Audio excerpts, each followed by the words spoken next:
So do what I normally do on the weekends, and that is check out the news and Drudge for you guys that are news files. Drudge is the spot to go to get your news as a starting point, as a jump off point. I never quite understand why liberals hate Drudge. I don't. Yes, he has his own perspective with respect to what he puts at the top of the page, but all he's doing is hyperlinking to other people's work. So it's not as if he's even writing anything. It's incredible they get so upset about that. We're taking a look at it, and the biggest things they got going on today, unfortunately, is there's the fire. It looks like in Oakland at a rave. 9 dead, 25 missing. Sounds terrible. Never been a rave guy myself. That's just unfortunate. That sucks. But really, the big media freak out. This is I'm still trying to I'm still trying to figure this out.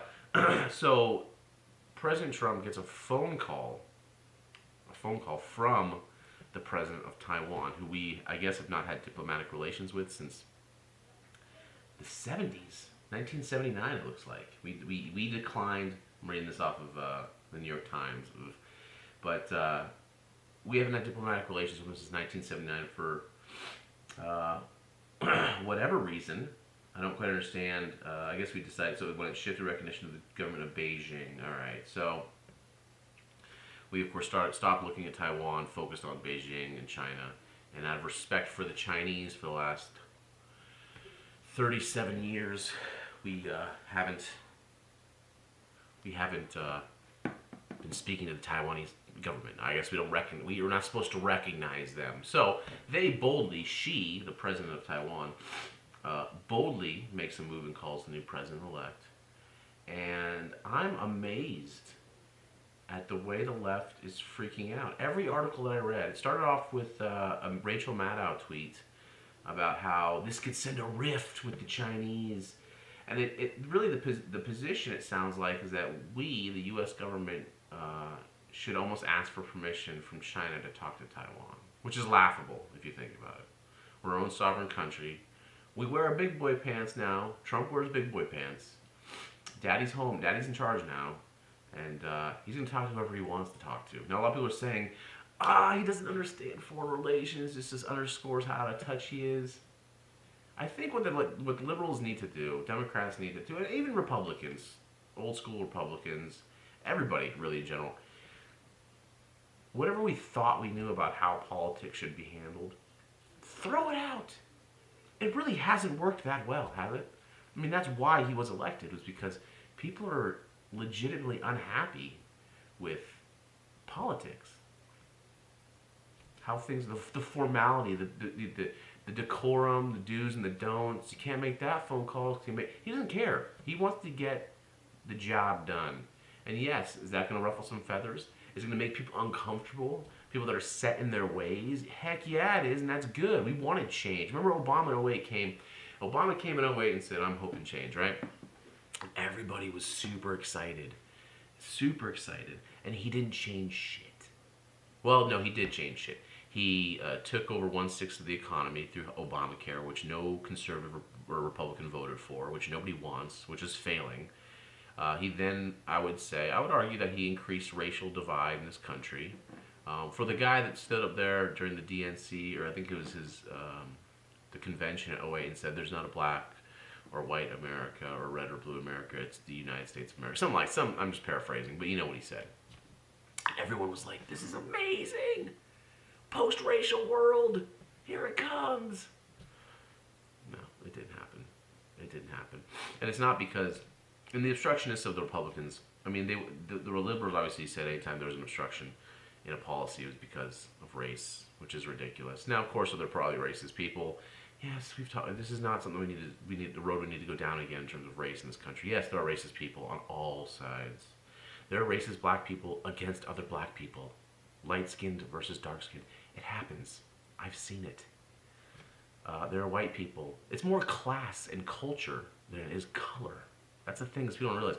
It's not that people have a disdain for a certain skin color. It's a culture that they may attribute to a skin color.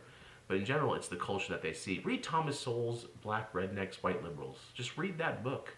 Read it, and you will learn a lot. But back to this China thing. So the media's upset. They're freaking out.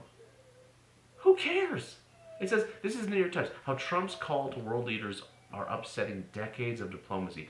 What diplomacy? Let's think about where we're at, actually, in 2016. The Middle East is on fire. Obama's limp-wristed attempt at controlling Assad basically allowed Russia to walk in. So now Russia, who's been asked by the Syrians to come in, a sovereign country, by the way. We, of course, are just, doing what we feel like doing. That's why the whole concept of a no-fly zone over Syria is ridiculous, because it's their own sovereign country. We want to impose a no-fly zone over a sovereign country. There's gonna be a war. So just wait. That's why Hillary, I'm glad she obviously didn't win. So Trump's obviously going around talking to the Kazakh leaders, Pakistanis. I guess he talked to Duarte from the Philippines. Talking him up. He's a businessman, so you have to realize that he's not going to call somebody in the first meeting and start running into them pretty hard, right? So he's going to talk nice about them, make them feel good, get their ego up a little bit, and then he's going to come back and he's going to hit them hard. But in general, this whole thing is ridiculous. And the greatest part about it is it makes the left so uncomfortable. And what I've learned is if it's making the left uncomfortable, it's a good thing. Now, that doesn't mean that Trump has carte blanche to do whatever he wants, and I think that's a fear of the left, is that those that voted for him are just going to be like, yeah, do whatever you want, we don't care. No, we do care. But what we're not going to do is we're not going to get our panties in a twist before he's even president. How about we let policies start to happen, see how things start to unfold, and then judge? You have to remember, he's going to surround himself, his cabinet, with some very smart people. He just picked General Mattis for SecDef. My son's poking in on us. What's up, buddy? Get dressed. I told him to get dressed. He's such a dork. General Mattis, the new SecDef. He still hasn't picked Secretary of State yet. Yes, he's surrounding himself with some billionaires, but guess what? Those billionaires know how to make money, and they're going to be in positions whose job it is to ensure that our country makes money. It's not a bad thing. I don't get this concept that just because he said drain the swamp means he wasn't going to hire people that are competent and skilled and experienced.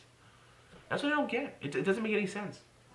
So I guess what the left thought when he said drain the swamp was he was going to bring in people that have never been in office before, never had a job before, never been an executive. Was that the idea?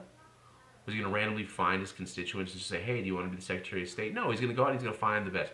Casey McFarland to serve under General Flynn was a brilliant move. There's a discussion about Pete Hegseth to take over at VA. He's a young veteran. Yes, he's on Fox. People act like just because he's on Fox, there's something wrong with that. This dude's smart, and he cares about veterans. That's what we want. We don't want bureaucrats. We don't want some 75-year-old white dude or some 64-year-old woman who has really no concept of what the veterans really need. And to me, the Veterans Affairs issue is something that should be fixed very simply. I would imagine that TRICARE system's already in place. There's no reason why VA, I don't think, and maybe, please correct me if I'm wrong if you watch this video, why can't the VA just issue TRICARE, get everyone on TRICARE that's a veteran, and allow them to see any doctor that accepts TRICARE? That's how it works. There's in-service providers and out-of-service providers that accept TRICARE, so they don't have to just go to a TRICARE facility, or excuse me, a VA facility. It doesn't make any sense to me. So hopefully that gets fixed. But in general, this whole thing with China's going to protest. They're going to send diplomatic protest because he talked to Taiwan. Who cares? China's scared. The currency manipulation, the trade deal, the trade benefit. We've had a trade deficit with China for a long time. That's going to go away, and they're uncomfortable about that. So obviously they're going to scramble and try to do things and puff their chests and make themselves look more important and oversell certain things. But that's it. It's not a big deal, people. Just relax. Let this play out. He's not even president.